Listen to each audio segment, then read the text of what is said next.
الله يا الله الله الله الله يا الله الله الله الله يا الله.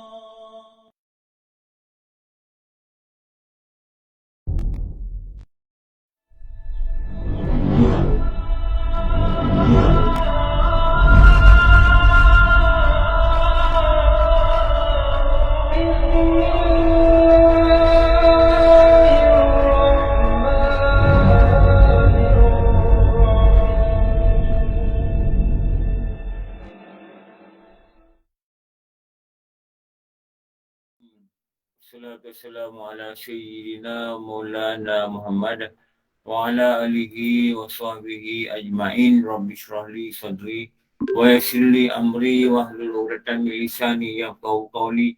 Subhanaka la ilma lana illa ma 'allamtana innaka antal alimul hakim. La haula wa la quwwata illa billahil aliyyil azim. La haula wa la quwwata illa billahil aliyyil azim. La haula wa la quwwata illa billahil aliyyil azim. Okey, alhamdulillah kita jumpa lagi pada pagi ni. Semoga Allah Taala memberi kita rahmat dan kekuatan panjang kehidupan kita. Diberi kita sabar dalam ujian, diberi kita syukur pada segala nikmat. Diberi kita syukur pada segala taat. Perkataan tu nak kena dengar yang guru-guru cakap. Syukur pada nikmat, syukur pada taat. Syukur dekat dunia ada rezeki termasuk rezeki nikmat. Syukur atas akhirat ada rezeki kerana diterima ganjaran dan diberi pahala. Itu beza tu. Syukur atas dunia diberikan daya untuk amal. Syukur pada akhirat diberi pahala pada segala amal. Syukur atas dunia diberi rahmat. Syukur atas akhirat dengan rahmat tu dibawa kita masuk syurga. Jadi jangan lupa untuk terus zikir, terus doa, terus minta ampun pada Allah. Tak tahu baki balance berapa umur ni. Tak tahu baki balance berapa umur. Saya baca WhatsApp grup-grup sekolah saya. Saya ni ada 3 grup sekolah.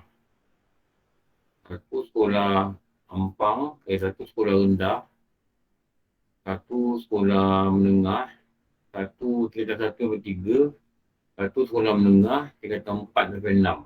Saya ada 3 grup sekolah lah. Saya tengok cerita, tak habis-habis cerita ni lah. Orang sakit, orang sesak nafas, orang ni sakit. Habis cerita baca Yasin dengan ramai kawan dia sakit. Sebab umur saya ni memang umur tu lah. Umur gini lah. Jadi bukan saja yang tua ni. Tapi yang muda pun kena berhati-hati jugalah. Yang kebanyakan yang dalam ni, yang saya rasa purata di 50. Saya pergi Tenggung tu hari kan, bila saya suruh angkat tangan, siapa yang umur 50, ramai yang angkat tangan, saya pun tak sangka. Kenapa? Melihatkan kecergasan lah. Kecergasan. Kebanyakannya boleh berbual lagi, penat-penat boleh berbual, boleh pergi makan cendol lagi. Lepas makan cendol, makan boleh tahan lagi tu. Ada yang makan laksa lagi, kat pondok makan lagi, ikan bakar makan lagi. Maknanya badan tu sihat lah, boleh makan. Tapi kena ingat lah, kesihatan ni tak menjaminkan umur yang panjang. Dan sakit juga tidak menjaminkan ajal yang datang. Dia tak ada related. Dia tak ada berkait dengan ajal ni, dia tak ada berkait umur yang panjang ke, dia tak ada berkait dengan kesihatan yang panjang, kesihatan ke, tak sihat ke, dia tak ada kemana. Itu satu benda lain, sihat benda lain. Sihat untuk kita syukuri dan kita gunakan sihat itu tanda syukur, gunakan sihat itu untuk taat. Gunakan sihat untuk taat. Itulah definisi syukur, menggunakan nikmat Allah pada jalan yang Allah redha. Kalau kita ni tak sihat, sabarlah dengan keadaan tak sihat tu, pergilah berubat tak apa, berubat dah. Tapi yakinlah bahawa dengan tak sihat itulah Allah sedang menghapuskan dosa kita. Itu kita kena yakin. Selagi kita sendiri yang bukan memudaratkan diri kita. Kalau kita memudaratkan diri kita, dosa. Makan racun, dosa. Makan benda-benda yang menyebabkan anggota ni rosak. Itu dosa pula. Jadi kalau kita faham apa jua yang berlaku ini telah ditulis dan Allah meletakkan, dia tak tukar. Jadi semua ini dalam pengetahuan dia, yang pastilah ada hikmah yang kita tak nampak. Dan kita takkan nampak. Kita tidak diberi nampak. Kita nampak nanti kalau kita minta untuk nampak ke akhirat, baru kita diberi nampak. Katakanlah akhirat, mudah-mudahan dengan rahmat Allah, bagi ilmu ni, diampunkan kita dan diberi kita masuk syurga. Kita nak tanya dengan malaikat, boleh tak aku tahu? Dia akan cerita. Syurga ni dia macam-macam. Boleh tak aku tahu kenapa aku sakit 20 tahun? Maka dia perlihatkan bagaimana dosa itu gugur dan menyebabkan orang itu masuk syurga dengan rahmat Allah. Mungkin ada yang tanya nanti kenapa dulu aku muda-muda aku ni pelik-pelik lah buat perangai kan. Tetapi 5 tahun nak mati tu aku mula belajar online, aku mula belajar kat masjid dan aku berubah. Maka ditunjukkan dah perkara-perkara yang hikmahnya Allah lakukan. Ada semalam saya ngajar kan. Ada orang cerita lah. Dia kata mak mertua dia hujung usia ni dia tak nak solat. Padahal dia boleh masak, dia boleh ini, dia boleh itu. Tiba-tiba tak nak solat. Saya cakap dengan dia, minta doakan dia banyak-banyak. Sebab paling menakutkan, bila Rasulullah sebut, ada di kalangan umatku, yang waktu muda dia buat amalan syurga, hingga dia dengan syurga ni macam sehasta je, dekat je masuk syurga. Tapi di hujung usia dia buat amalan ahli neraka dan menyebabkan dia masuk neraka. Dan ada segala di kalangan umatku, waktu muda dia, perangai dia macam ahli neraka. Hingga kan dia dengan neraka ni bagaikan sehasta. Saya ingat hadis dulu, sehasta kata jengkal, sehasta katanya. Tetapi di hujung usianya, dia membuat amalan ahli syurga dan dia mati, dia masuk syurga. Okey, sekarang ni, soalan kita tahu tak hujung usia dia kat mana? Tak tahu betul tak? Tak tahu Ustaz. Tak, kita tahu. Kita tak tahu. Dan semua orang tak tahu. Kata tanya orang alim pun tak tahu. Jadi sebab tu nak kena maintain mengekalkan jalan taat ni. Sebab masa dulu kita dah tahu dah apa kita buat. Masa dulu kita tahu dah apa kita buat. Sekarang ni kita tahu apa kita buat. Tetapi yang kita tak tahu adakah kita ni berada di hujung usia atau tidak. Itu tak tahu. Ini rahsia Allah.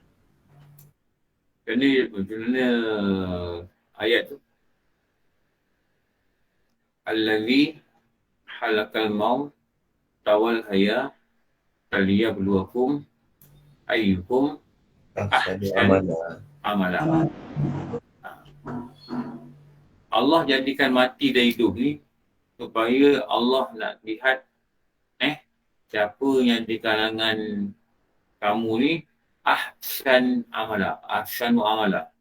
Ahsan ni siapa amal yang terbaik. Allah nak tengok siapa amal terbaik. Itu Allah jadikan mati dan hidup ni Allah jadikannya sebagai satu rahsia supaya nampak siapa yang amal terbaik. Ihsan ada ke dalam ni? Ihsan Dia ada nama AB kot. Siapa bukan AB? Tengok tak Hairil Ihsan. Nama dia Hairil Ihsan. Ada bukan AB tak?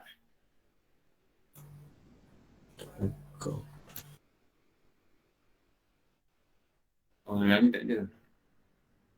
Ingatkan dia. Dia nak ikut saya malam ni. Oh, saya nak ada benda cakap dengan dia. Pernah tengok kuliah ni tak? Geng Putrajaya. Pernah tengok tak? Online Geng Putrajaya. Geng Putrajaya. FB. Yang perakam tu budak ni lah. Adik kita ni, Hairil Ihsan. Tu dia nak ikut saya pergi ceras. Dua tempat malam ni.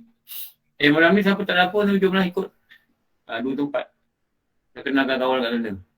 Satu dekat Baiduri, Dr. Haji Din punya surau. Satu lagi yang tempat saya makan budak bendam.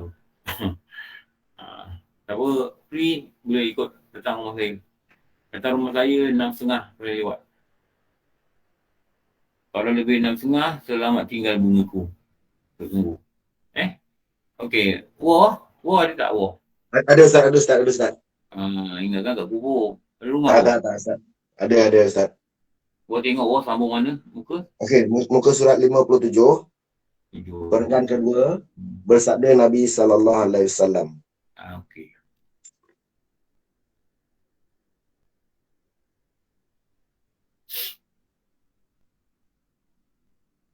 Dan bersabda Nabi SAW akan yang demikian itu. Apa sabda Nabi tu? Yang atas ni lah.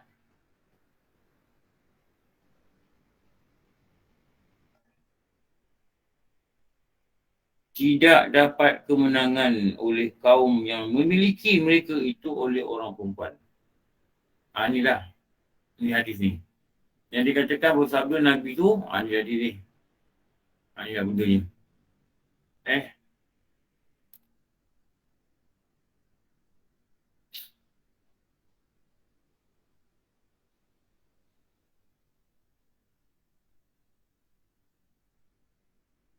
Tu hadis tu.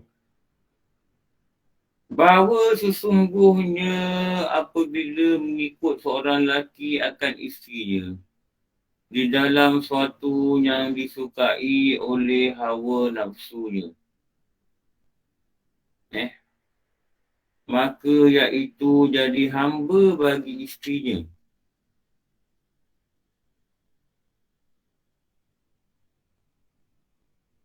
Perkataan Arab dia kata apa?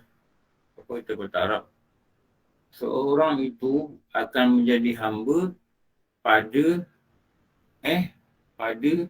sesuatu yang dia kasih. Dia suka. Dia sayang. Ada orang dia minat mancing. Sampai peringkat dia jadi hamba kepada mancing. Dia tinggalkan anak dia, isteri dia seminggu pergi laut. Balik tak dapat ikan pun. Tapi kenapa? Dia sayang, dia minat. Dia tinggalkan benda lain. Kadang-kadang semayang pun tidak, apa tidak. Apa semayang tu okeylah lagi. Ada berapa tahun dulu, 2 tahun lepas, ada budak ni dia tunjuk gambar kat saya. Ada tekong bot. Dia ni selalu buat orang mancing, dia meninggal dalam bot.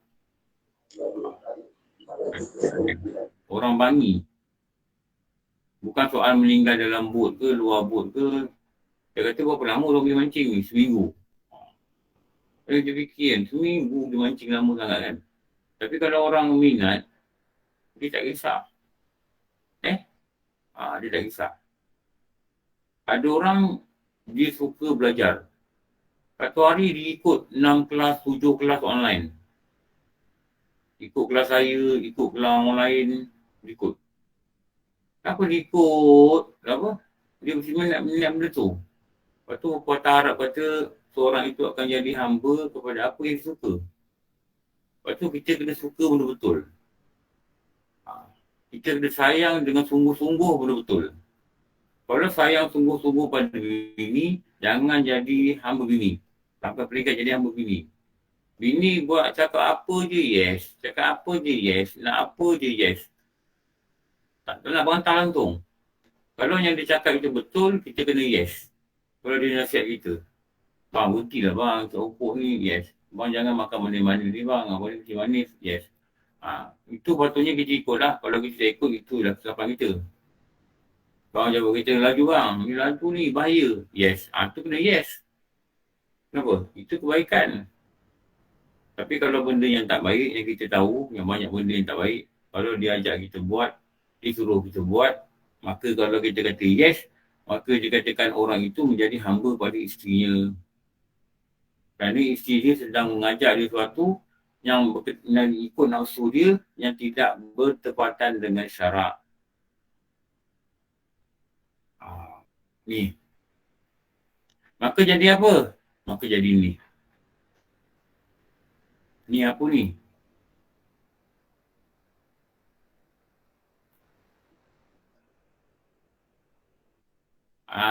Ni.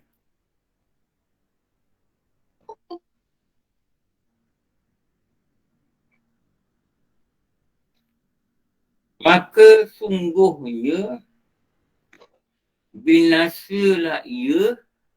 Ia tu siapa? Lelaki itu. Lelaki itu. Lelaki yang macam mana? Perintah isteri. Yang jadi hamba pada isteri. Apa maksud hamba pada isteri? Diikut cakap isteri, terutama diikutnya benda-benda yang tak baik. Kalau diikut benda-benda yang baik, tak ada problem. Bang, pergilah masjid bang. Tu bini disuruh. Bagus bang pergi masjid. Dapat pahala besar bang. Orang lelaki ni pahala dia antara tempat jadi pahala masjid lah. Pergilah sampai kat masjid. Tu okey lah. Jangan dia kata, aku tak nak pergi. Aku tak nak cakap, tak nak ikut cakap bini. Amboi, itu bodoh sangat tu. Benda baik, bini cakap, ikutlah. Tu tanda ingat mengingati. Kalau benda tak baik, bang tak pergi masjid lah bang. Duduklah rumah, dia kata. Tak pergi masjid, semayang buat apa. Kat rumah pun semayang juga. Semayang dengan saya. Okeylah juga. Boleh semayang dengan bini sekali. Tapi, kalau semua orang ke kampung semayang dengan bini, maka kampung lelaki semua dosa. Kenapa? Tidak ada jemaah. Jadi, bila kita semayang kat masjid, kita dituntut, kita telah menunaikan bukan saja solat fardu ain. Tetapi bila kita jemaah, kita telah menunaikan 2 fardu. Faham 2 fardu? Faham 2 fardu? Fardu apa tu? Fardu Ain dengan kifayah. fardu ain dan kifayah. Kita sebenarnya kat rumah, kita dapat 1 fardu je, tunaikan 1 fardu. Ini double ni fardu kita dapat buat. Fardu ain, fardu kifayah. Kalau kita urus jenazah, itu fardu kifayah je. Tapi kalau kita solat Jumaat, fardu ain pun dapat, fardu kifayah pun dapat. 27 kali ganda pada pahala. Dan bini kata, bang, pergilah turun bang, pergi masjid. Ada orang perempuan cakap dengan saya, dia cakap dengan suami dia, tapi suami tak nak pergi masjid kata. Dia galakkan suami dia pergi masjid. Dan dia pun kadang pergi masjid, tapi dia nak ajak suami dia. Suami dia macam tak berkisahlah nak pergi. Pergilah sebulan sekali, pergi. Kalau macam ni, kita nampak dia pergi. Satu, kita kenal suami kita bagi semangat kat dia, kita puji dia. Cakap, bang, bagus bang, pergi masjid. Cakap tu cukup lah. Bagus bang, pergi masjid. Puji dia tu. Bagus bang, pergi masjid. Saya sokong abang pergi masjid. Baguslah bang pergi masjid. Kadang abang pergilah, bila ke, besok ke. Jangan desak dulu pergi lagi. Pergilah, kawan pun ramai kan kat masjid. Dia abang jumpa siapa kat masjid? Adalah dia kata jumpa ni yang lorong depan ni, yang ni ada. Apa bang? Pergi dah masjid. Lepas tu, tanpa pengetahuan dia, sujud syukur. Sujud syukur dia cepat. Dah boleh syukur. Ya Allah, aku doa dia pergi masjid. Hari ni dia pergi masjid. Gitulah. Niat gitu je lah. Kenapa? Kita dapat nikmat yang kita tak sangka. Tak sangka dia pergi masjid. Atau anak-anak kita keluarkan perkataan yang baik.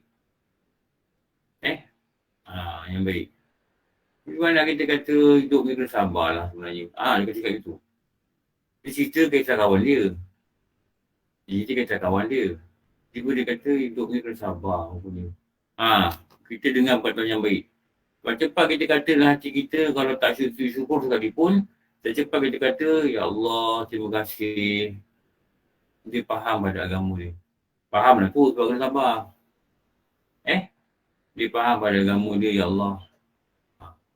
Dan kau takdirkan budak ni, yang cakap tadi ni, dia lahir daripada aku punya rahim. Ketakdirkan. Itulah. Itu. Kita dapat pasangan yang faham. Yang kita ni bertanggungjawab atas dia. Pada setiap gerak-geri dia. Pada setiap apa benda ilmu agama dia. Dan kita kata, dengar ilmu agama kita. Belajar dengan kita ke, atau sama pergi belajar ke kan. Mana dia faham. Kalau aku jahil, antara orang yang akan tanggungjawab ialah suami aku. Dia pun berusaha juga. Jadi dia pun naklah belajar, dia pun naklah apa, naklah mendengar. Mula-mula dia dengar dia jauh, tak apalah. Jangan kita mendadak untuk melihat perubahan yang cepat. Akhirnya membawa kita kepada kecewa. Kita kena ingat yang ubah hati dia itu bukan kita. Tetapi kita disuruh untuk berusaha. Tapi yang ubah ni pun kita. Dia kita kena faham. Dan kita kena baca dia pengalaman kita dulu. Kita dulu nak berubah pun setengah mati. Payahlah ni. Kita dulu nak berubah payah. Kalau orang lain, diri kita dulu pun kita tahu payah nak berubah. Adakah kita nak jangka orang lain yang bukan hati dia kita kontrol? Mudah nak berubah. Adakah kita yang gitu? Sedangkan pengalaman kita kata, diri kita sendiri, yang kita kawal, yang kita boleh buat pilihan, payah nak berubah. Adakah kita nak menjagakan orang lain, kaum keluarga ke, kawan-kawan, tak berubah, kita kecewa. Patut ke? Tak patut. Tak patut. Faham tak? Dan mungkin juga rasa kecewa tu adalah kifarah dosa apabila kita pernah mengecewakan seseorang bila perangai kita dulu macam-macam. Siapa yang kecewa dulu orang kita macam-macam? Perasaan orang tu, Ustaz. Peras cinta. Apa? Rasa cinta? Yelah, pernah peras lah yang peraskan orang lah. Kita lah tu. Mungkin lah. Mungkin kita pernah kecewakan orang. Atau kita perangai kita dulu tak elok, mak kita kecewa sebenarnya. Tapi dia tunjuk muka selamba lah.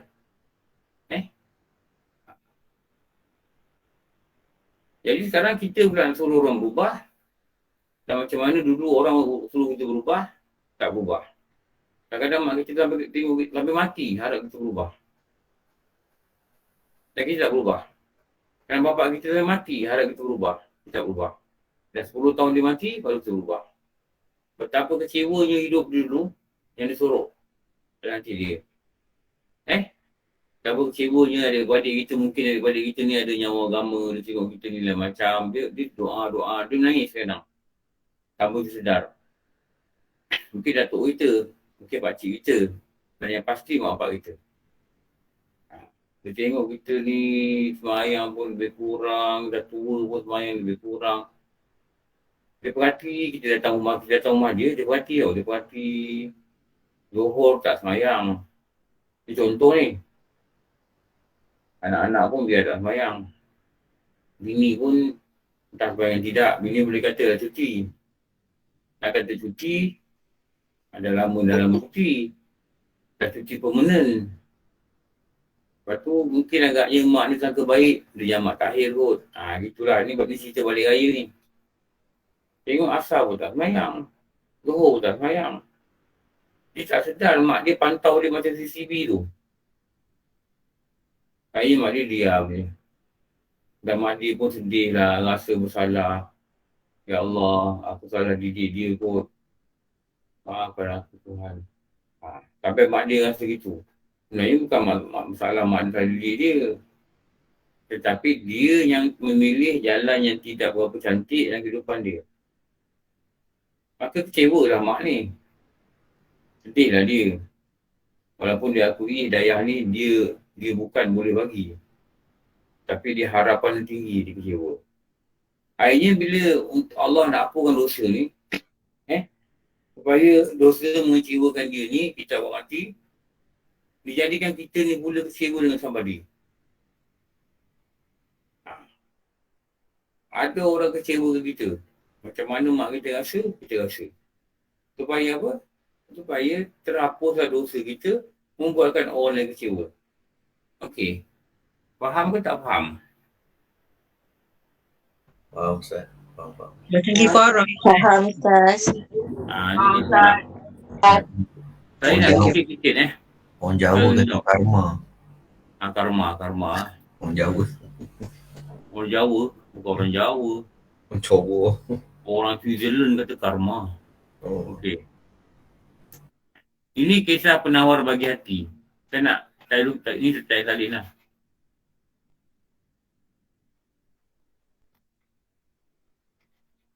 Apa salah mau sendiri kerja hidup ni.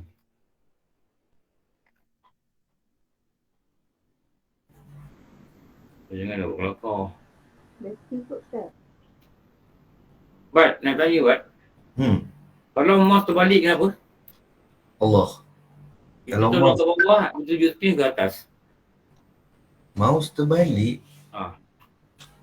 Oh, itu setting dekat mouse tu. Saya pernah tahu. Tapi ada lagi setting tu kan. Jadi kadang-kadang orang guna setting tu untuk presentation sebenarnya. Tapi pelik lah. Rasa dah Saya lama. tulah ke atas, Dia ke bawah. tapi arrow ke bawah. Ni ekor ni kucing. Mana kucing tadi? Allah. Ni tikus ni. Tikus ni dia dah pelik, dia terbalik. Saya tulah ke atas, dia ke bawah. Kalau Ustaz pakai mouse lain, okey. Ni okey, mouse ni lah. Oh, mouse tu dia ajaran sesat tu Ustaz. Tengok. Bukan dia ajaran sesat. Dia dah tak tahu arah. Tu. Kadang bateri juga tu. Bateri pun Tikus sama. tu lapar Ustaz. Tikus tu lapar Ustaz. Tikus lapar nak bagi apa? Tikus. Hantar dia kat tong sampah kejap lah pergi dia makan. Check setting Ustaz. Setting macam Bat kata tadi tu. Sebab setting ni kita arrow tu kita boleh adjust untuk letak warna ke. Saya letak warna kuning senang nampak bila Tak arrow. warna. Tapi bila saya tolak ke atas, tapi arrow ni ke bawah. Opposite aku nak. Macam itu bukan diwali tau. Okey. Ini yang dikatakan karma ni. Okey, dalam satu kitab kan. Penawar bagi hati. Ini kisah satu kisah penawar bagi hati. Saya tulis tak apa ni. Saya cuma nak menerangkan dalam bentuk grafik ni lah. Apa dia cakap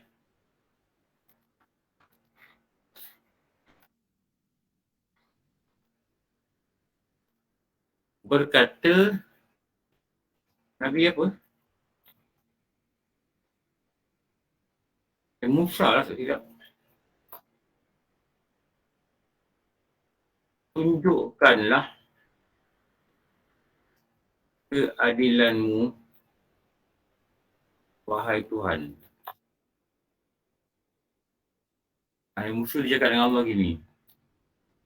Maka Allah kata, engkau naiklah satu pokok yang tinggi, kau lihatlah satu keadaan di depan pokok tinggi tu jauh sikit lah. Apa keadaan dia? Dia cerita dia gini. Ini sungai. Tak Zalin. Ni kan nota ni cerita. Jadi nak lebih faham ni macam ni. Datanglah seorang lelaki A. Nama dia A lah. A ni, dia datang dalam keadaan dia nak minum air kat sungai ni. Ni orang dulu, sungai ni macam R&R lah tau. Buang air ke, mandi ke, apa ke, sungai. Kan ada nama Sungai Perak. Tu R&R tu. Maka dia tinggalkan duit.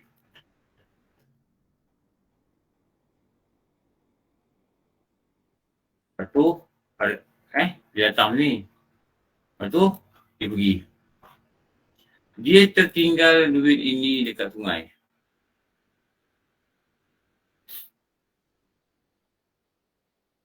Lepas tu datang B. Ini cerita dalam kitab ni. Datang B. Orang ni nama B. Kita warnakan dia dengan warna lain supaya nampak dia punya karakter dia. B. B ni datang. Dia ambil duit ni pergi. Dia datang, dia bukan nak ambil duit ni. Dia datang ni, dia macam orang jalan-jalan kan dulu-dulu kan. Singgah sungai nak mandi ke, nak apa ke, nak buang air ke. Maka dia ambil duit ni pergi. Dia nampak ada duit. Dia pergi. Sekarang ni Kemudian datang seorang bernama C. Kita watak ni lah. Yang kisah cerita ni. C. C ni datang. Dan C ni orang tua. Dan dia macam lemah lah. Dia tak tahu apa-apa. Bila C ni datang, ni teringat duit dia. Dia datang.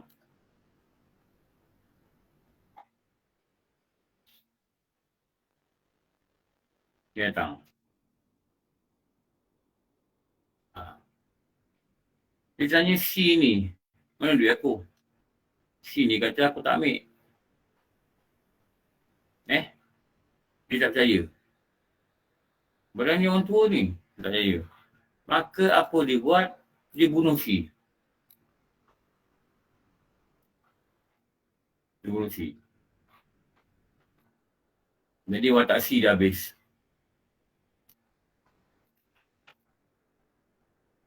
Yang ada watak A, watak B. Okey. Maka Allah berkata dengan Nabi Musa, kenapa kejadian ini berlaku? Itu dia kita tak dia ni. Kenapa kejadian ini berlaku? Dia kata apa? Dulu C ni lah. Saya tulis lah. C ni pernah bunuh bapa A.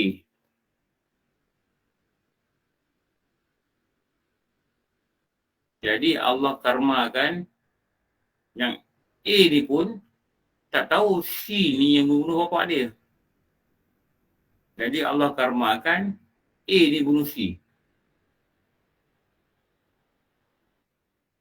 Dulu lebih kurang cerita dulu gitulah. Bapa B ni pernah diambil duitnya oleh bapa A. Jadi untuk kifarah pada A ni pula, Allah jadikan duit ni diambil oleh anak dia yang bernama B.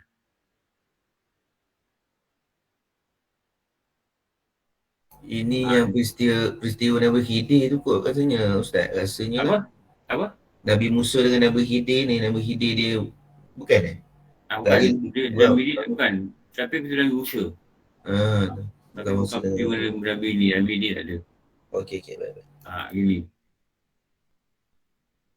Jadi Nabi Musa ni dia panjat pokok ni dia tengok kenapa dia ni kena bunuh, kenapa dia ni kena hilang duit. Rupanya dulu C ni dia pernah bunuh orang. Dan orang tu ada bapak pada A. Tapi dia tak tahu ni bapak dia A. Tapi dia dah tua. Jadi nak ditujukan keadaan daripada Allah. Mungkin dengan rahmat dia nak apakan dosa dia. Dibunuh diri oleh A. Tapi kita untuk sebagai orang awam kita cakap benda ni macam duit aku hilang. Ini dulu mesti bapak aku pernah curi orang. Betul cakap itu. Salah lah guru kata. Dia salah. Nanti kita akan menyalah-nyalahkan orang atas. Yang paling baik salahkan diri kita. Itu paling senang lah. Kan? Ini nama dia karma ni. Ini dulu bapak dia ni pernah kerja dengan bapak A ni. Bapak A ni. Bapak A ni katanya tak boleh gaji pada bapak B ni. Jadi dia tak bolehkan A ni bawa duit, dia lupa B ni ambil. Ini yang Allah kata Nabi Musa. Inilah keadaan aku. Dia balas dia kita atas muka bumi ni. Jadi kalau kita ni ada rasa sedih ke apa ke, kita sangka baik dengan Allah. Kerana Allah tu baik. Memang Allah tu baik pun, tak sangka boleh baik. Kita ingatlah ni lah apa dosa aku. Kita sakit, kita ingatlah ni lah apa dosa aku. Apa-apa kejadian, inilah apa dosa aku. Itu lagi stable kepada otak kita. Faham? Okey. Maka sesungguhnya binasalah ia kerana bahawa sesungguhnya Allah menjadikan isteri itu seperti miliknya dalam perintahnya. Allah jadikan isteri ni milik lelaki dan lelaki ni mesti perintah isteri dia. Dalam perintah dia. Dalam perintah dia. Lepas tu kalau satu berlaku kat negeri, satu negeri selalunya ketua negeri lah. MB, Menteri Besar akan cakap. Kenapa MB kena cakap? Kenapa tak boleh pegawai cakap? Sebab benda ni besar. Lalu terutama hal besar lah.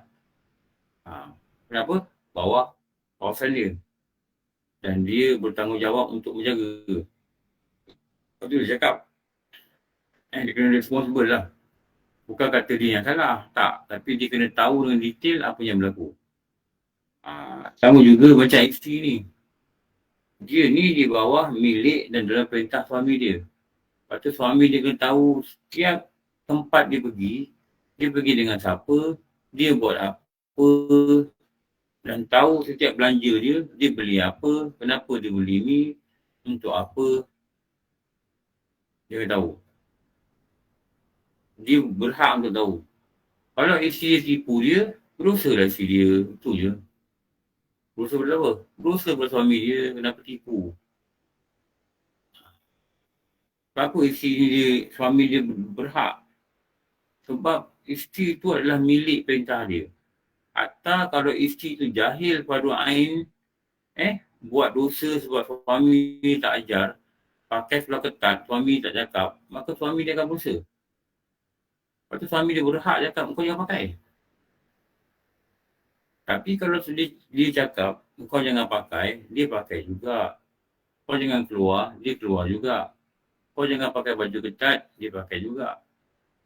Kau jangan keluar rumah, ambil barang online, pakai baju kelawar. Nampak tangan kau, nampak lengan kau. Baju kelawar pula, koyak kat ketiak. Kau jangan buat macam ni. Dia buat juga. Maka di kala itu, tidak ada berdosa lah pada suami itu. Tetapi suami itu berhaklah memberi amaran kepada dia. Kau jangan buat macam ni. Kalau kau ingkar lagi, adalah hukuman dia nanti. Dipisahkan tempat tidur, apa benda semua yang dia ajar lah. Tetapi lelaki yang bijaksana itu, mestilah disertai didikan itu dengan satu perasaan yang nama sabar. Yang sabar ini adalah perkataan yang kena pegang pada suami. Bukan nak cakap pada isteri kata, abang ni saya dah tak ikut cakap abang 20 kali. Sabarlah, baru 20 kali. Dia cakap itu. Faham? Dia tak boleh jadikan alasan suami kena sabar untuk dia tak dengar cakap suami dia. Baru 20 kali bang. Belum 200 kali saya tak dengar cakap bang. Sabarlah sikit. Nanti kali ke 400 saya dengar cakap bang. Dia tak boleh cakap itu. Macam mana dalam kitab kata, berpusing-pusinglah Aisyah itu kepada suami dia. Bukan Aisyah. Fatimah itu berpusing-pusing dia dekat usah dia, berpusing-pusing dia dekat apa? Sayyidina Ali. 20 kali. Memohon kerana dia dah bersilap dengan Sayyidina Ali, memohon diampunkan, dimaafkan. Sayyidina Ali menjadi risau lah. Kenapa? Dia faham sangat. Kalau suami dia tak reda, dia kena apa? Itu Saya pun nak buat macam tu lah Ustaz. Saya pun nak buat macam tu lah, merajuk lah. Jadi sebab apa? Dan kita tak boleh cakap dengan isteri kita, kau ni orang lain berpusing-pusing minta ampun, kau tak minta ampun. Tak boleh sampai cakap begitu. Kita boleh suruh dia minta maaf, tapi kalau dengan pasangan ni dia minta maaf juga. Betul? Minta maaf dengan terpaksa ni selalu tak berubah. Tapi kalau minta maaf dengan dia rasa memang dia perlu dibaiki sebagai manusia, dia ada buat salah, itu minta maaf itu yang lebih bagus lah. Kenapa? Dia akan rasa bersalah dan dia akan cuba baiki hari-hari. Lepas tu, kalau boleh pakai psikologi untuk beri semangat pada isteri, berilah semangat. Isteri kena pakai psikologi untuk beri semangat pada suami, berilah semangat. Beri semangat. Beri semangat. Ujilah kebaikan dia pun tak apa, beri semangat. Dengan niat beri semangat. Beri semangat pada dia untuk dia lebih taat. Kita perhati nampak makin baik watak dia. Beri semangat. Kata bagus. Sejak belajar Muhimah ni dah jarang lawan cakap abang. Cakap gitu kan dia. Dulu masa tak ajar belajar Muhimah, hari-hari lawan. Sekarang ni dah belajar Muhimah, 3 hari sekali baru lawan. Okey tu. Dulu hari-hari lawan, bukan hari lawan. 1 hari 10 kali lawan cakap suami. Tak boleh, tak nak, tak ada, tak nak buat juga, tak kira. Sampai pekat tu. Tapi bila belajar Muhimah ni, 3 hari sekali baru dengar perkataan itu. Okey tu. Sebulan sekali Ustaz. Sebulan sekali. Sebulan sekali. Okey tu ranking. Selalu ambil tarikh apa? 25 bulan. 25 bulan ni lawan. Di hujung bulan Ustaz, time gaji. Pandai pilih hari time gaji baru melawan Okey lah tu. Dulu setiap minggu melawan. Ada je tak kena. Sekarang melawan time gaji. Jangan lawan time gaji. Besok Allah tak bagi gaji tu lagi. Tak ada tarikh nak melawan dah. Time gaji ni time bersyukur lah. Jangan lawan. Time syukur. Cakap suami, bang, syukur bang dapat gaji bang. Ramai orang kerja tak ada kerja sekarang. Ramai cabin crew tak kerja sekarang. Ustaz, ada waktu kena lawan juga. Tak. Ada waktu kena betul lah. Ada waktu kena beri pendapat, bukan kena lawan. Betul. Kita cakap beri pendapat tu lagi bagus. Jadi beri sama-sama beri pendapat atas pengalaman kita sebagai perempuan dan mungkin kita lebih tahu, kita beri pendapat. Betul. Tapi jangan argue. Jangan argue, jangan lawan. Lawan ni Satu perkara boleh? apa? Okey, kalau suami dia dah kahwin kan, dia ada keluarga lah. Tapi mana satu penting, dia ke ataupun dia kena dulukan isteri dia? Okey, terima kasih. Depan tu apa? Dia dulu apa? Dulukan isteri dia dengan anak-anak dia ke atau dulukan mak dia? Mak dia. Oh, kena dulukan mak dia. Ya. Kalau macam nafkah isteri dan anak-anak macam mana pula? Mak dia. Mak dia juga? Oh, okey. Terima kasih. Ustaz ada yang mengatakan isteri dan anak-anak dulu. Baru pada mak. Mak dia. Sebab saya ada baca tu.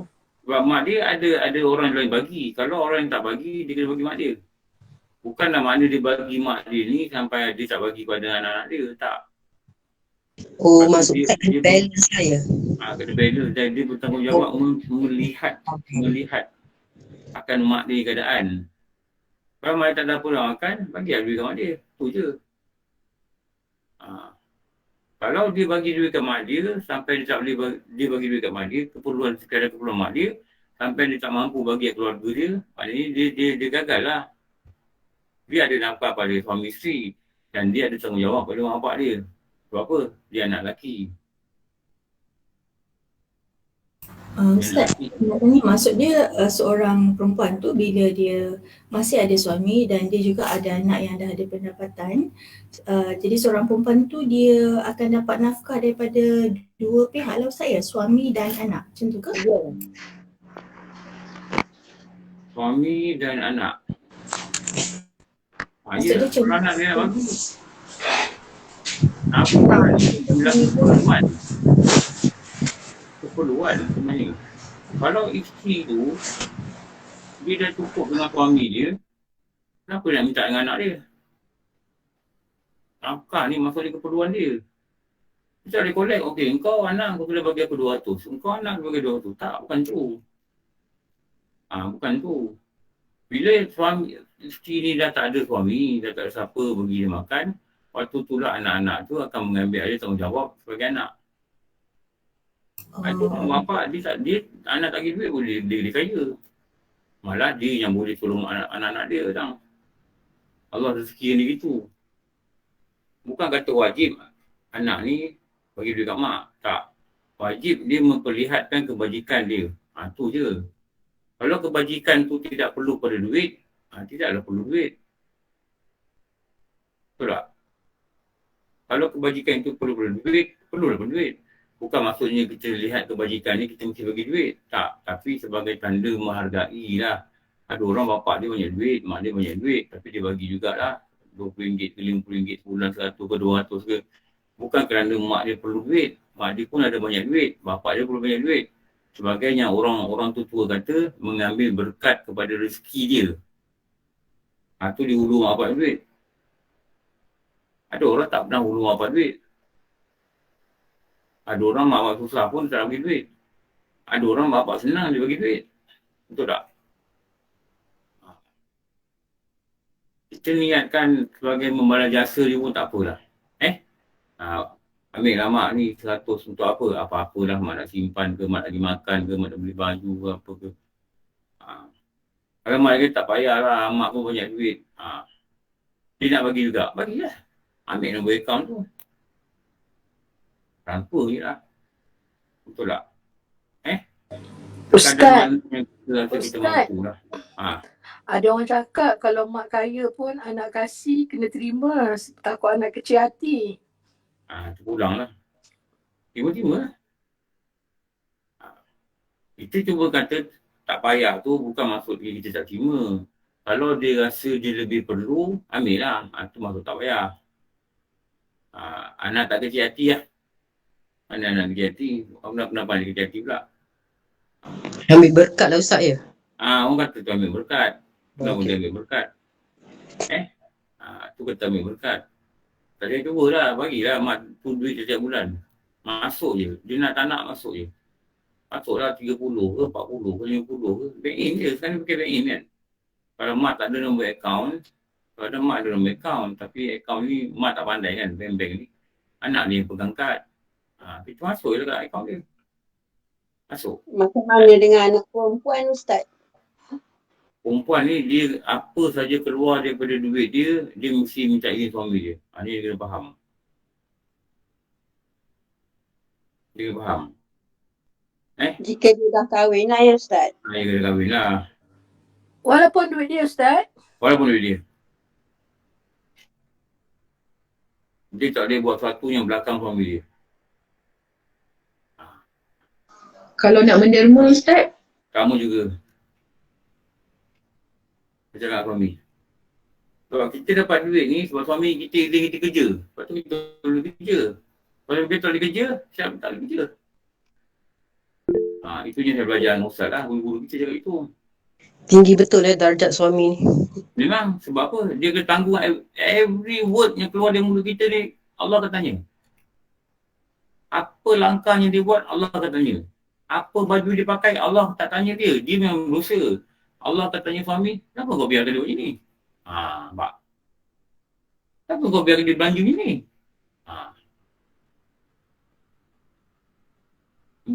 bukan soal tinggi derajat. Dia soal tinggi tanggungjawab. Dia tinggi tanggungjawab. Dia tak ajar suami isteri dia fardu ain, isteri dia jahil. Dia ikut cakap bini dia cakap benda tak betul pun dia ikut. Allah akan tarik dia ke neraka. Dah baca kan? Tahu kan? Dah baca kan? Dah. Tapi ni maksud apa? Ulama kata, tarik maksud apa? Dia patut pergi syurga, dia tarik dia. Sebab apa? Dulu dia ikut cakap bini dia. Lepas tu bini ni kalau sayang suami, jangan bagi arahan kat suami, terutama benda-benda yang salah di syariat. Suami ikut, besok dia dengan suami dia, dia tarik dia neraka.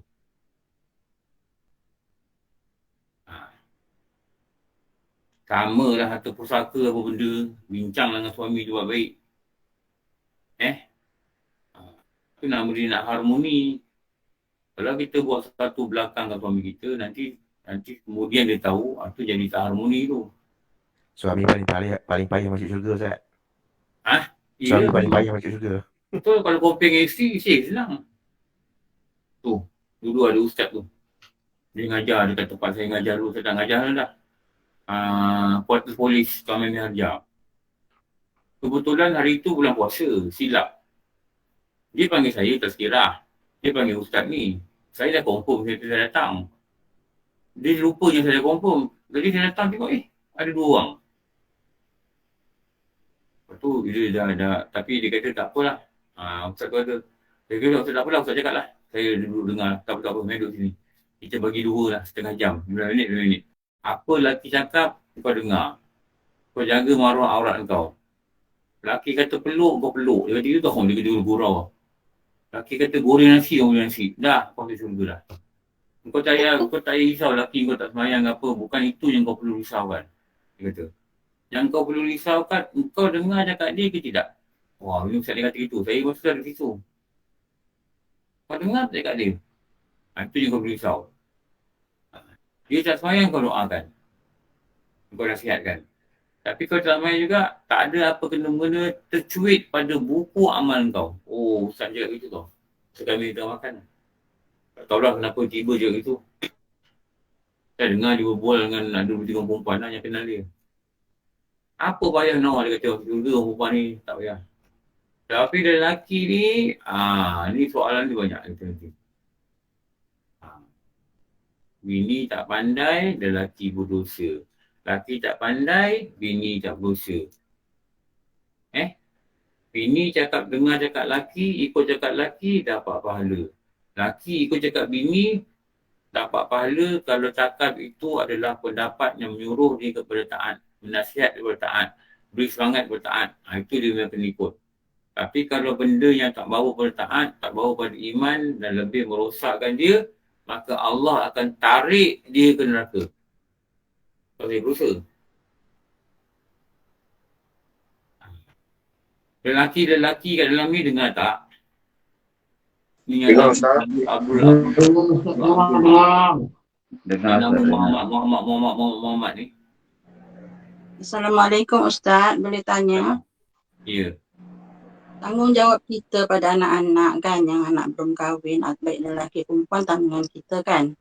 Tapi bila anak lelaki dia dah kerja, dia dah cukup lebih pendapatan dia kata pula kat kita, dia nak tanggung kita. Dia kata itu tanggungjawab dia. Betul ke Ustaz? Kita terima ke anak lelaki? Memang tanggungjawab dia.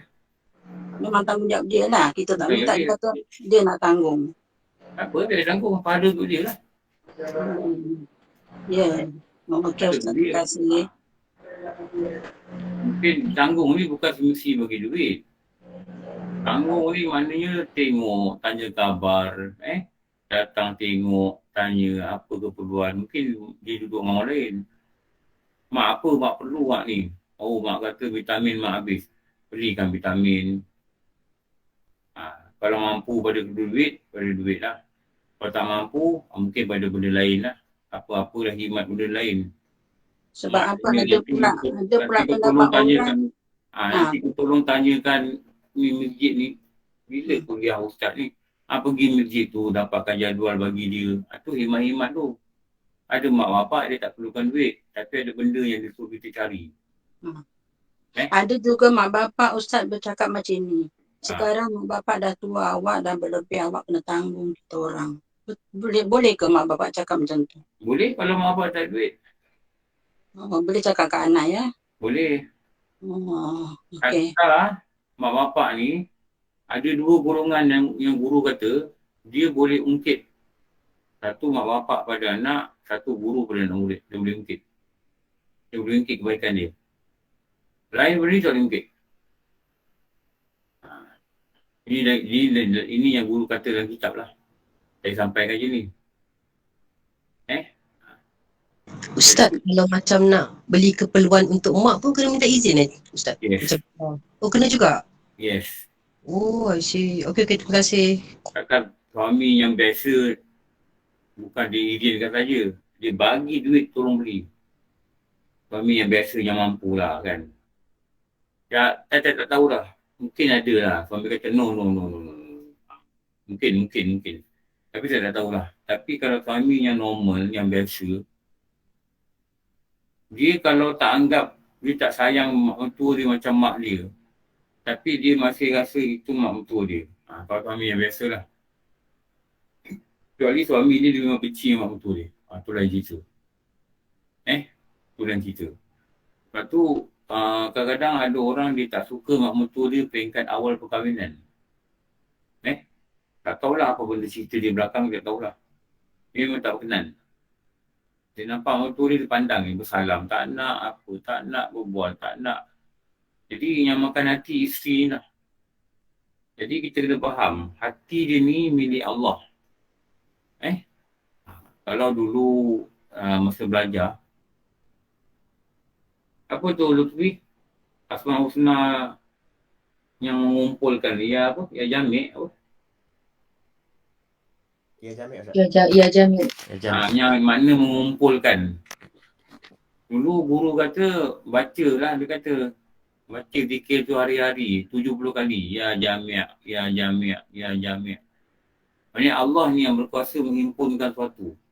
Jadi niatkan supaya Allah himpunkan hati suami kita dengan hati mak mentua kita. Himpunkan maknanya dia berkasih sayang, bermesra, yang baik-baik lah.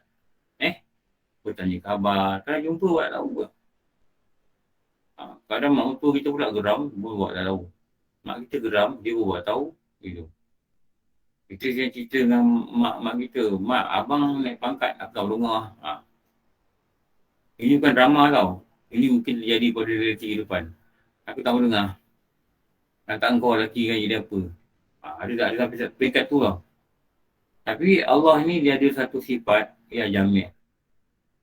Dah 9 lebih ke? Tak beritahu. Ustaz, berdosa tak menantu yang tak menghormati mentua tu? Dosa. Memang dosa. Dia mak mentua dengan mak ni hormat dia sama. Hormat dia sama. Mak mentua, mak angkat. Pun sama juga. Kalau kita dah kata ni mak angkat kita, kita kena hormat dia tak? Mak mentua, mak angkat. Mak apa ni? Ada 4 kat sini lah. Mak tiri. Mak tiri Ustaz. Mak tiri. Okey. Cukup. Wah. Ya Ustaz. Nanti sambung. InsyaAllah. Maka apabila miliknya oleh seorang lelaki akan dirinya, maka bagi kamu ikut isterinya, maka sesungguhnya dia terbalik pekerjaan itu, jadi penghulu akan hamba, jadi hamba akan hulu. Tu makna dia besar tu. Sekarang ni penghulu ni patut lelaki. Rakyat dia, orang kampung dia patut perempuan. Tapi yang jadi penghulu perempuan. Ni terbalik ni. Okey. Dah lah. Nanti jumpa pukul apa Bagi kelas 5. Pukul 5 Ustaz, petang. InsyaAllah. Saya ada jadual sebulan. Nanti saya bagi pada somebody, siapa nanti, tolong masukkan jadual hari-hari tu boleh tak? Saya dah buat jadual sebulan dalam bentuk Excel. Tapi tetap pada perubahan lah. Kalau kadang-kadang saya tak sihat ke,